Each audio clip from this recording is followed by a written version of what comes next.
શું નામ દીકરી તારું? મારું નામ કૃષ્ણા. કૃષ્ણા, આમાં મેં આજે જોયું કે અમે હાલીને આવતા હતા અને તમે ગાડી લઈને તમારા પપ્પા કે કોઈક બાઇક લઈને આવ્યા, મૂકવા આવ્યા અને તમે ત્રણે બહેનો આમાં જોડાયું છે. તો શું કામ તમે આમાં જોડાયા? કેમ કે ખેડૂતનો પ્રશ્ન છે એટલા માટે.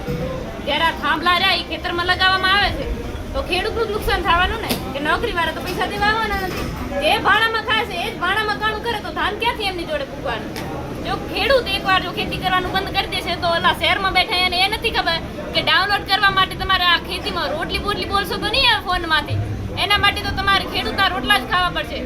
આવી 45 ડિગ્રીના તાપમાને એ ખેડૂત ઊભો હોય ત્યારે પાણી વાળતો પસીનામાં થતો હોય ત્યારે તમે અહીંયા બેઠા બેઠા એસીમાં બેઠા બેઠા રોટલા ખાઓ છો.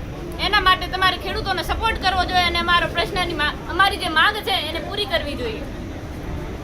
બેન, હવે કાલે મેં જોયું, કાલે રાતે તમે કેટલી ચાની લઈને આવ્યા હતા, બરાબર છે? તો એ શું કામ તમે, અને અત્યારે અમે બધા બેઠા હતા તમારા ભેગા, તમે હાયલા હળંગ હાયલા અને હાયલા પછી બેઠા ત્યારે તમે જ નાસ્તો બધાને પીરસતા હતા, તમે બધાને ચા પીવડાવતા હતા. કાલે રાત્રે મેં જોયું હાયલા પછી તમે નાસ્તો દેવાનું ચાલુ કરી દીધું. તો આવું દીકરી અંદરથી આવી ક્યાંથી પ્રેરણા મળે છે? કેમ કે આ તો અમારા સંસ્કાર છે. એક તો અમે ખેડૂતના દીકરી એટલે થાકવાનો તો એવો કોઈ પ્રશ્ન આવતો જ નથી.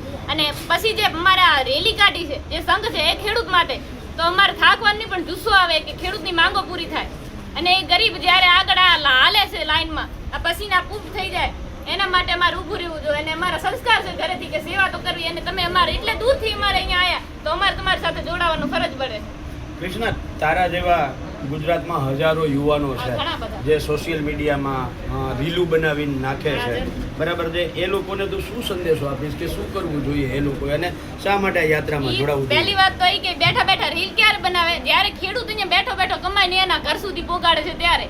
અમે જો ખેતી કરવાનું બંધ કરી દીધું, એ રીલ બનાવવાની છે, એને ટાઈમ જ નહીં મળે. ખાવાનું પૂરું કરું કે રીલ બનાવવા બેસું? એના માટે આપણે ખેતી અને ખેડૂતને ખાસ કરીને સપોર્ટ કરો. અને આવો અત્યાચાર, એક તો અમે સાથ તો આપતા નથી, ઉપરથી અત્યાચાર કરવાના. ઇન્સાફ જોવે, ખેડૂતને ઇન્સાફ જોવે કે તમે આની માંગો પૂરી કરો. આ થાંભલા તમે લાઇટના નાખો, એના પછી ખેડૂતને શું ખેતી કરવાનું બંધ કરી દેવાનું?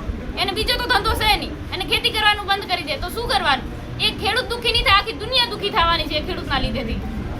કૃષ્ણા, આ યુવાનો છે એને તું શું સંદેશો આપીશ આ યાત્રાને લઈને? ખાસ કરીને મારા મિત્રો, એવા ખેડૂત મિત્રોને કે વધારે ને વધારે આ સંઘ સાથે જોડાઓ અને જાગૃતતા ફેલાવો કે જે લાઇટના થાંભલા આવે છે એને આપણે અત્યારથી નથી આવ્યા ત્યાં અત્યારથી ચાલુ કરી દઈએ કે લાઇટના થાંભલા અમે આપણે પ્રશ્ન છે એની માંગણી આપણે દ્વારકા સુધી જે સંઘ જાહેર હોય એની સાથે સાથે જોડાઈએ, ગામથી ગામને જાગૃત કરીએ અને સરકાર સુધી આપણો પ્રશ્ન લઈ જઈએ. થેન્ક યુ કૃષ્ણા, આભાર તારો, ખૂબ ખૂબ આભાર.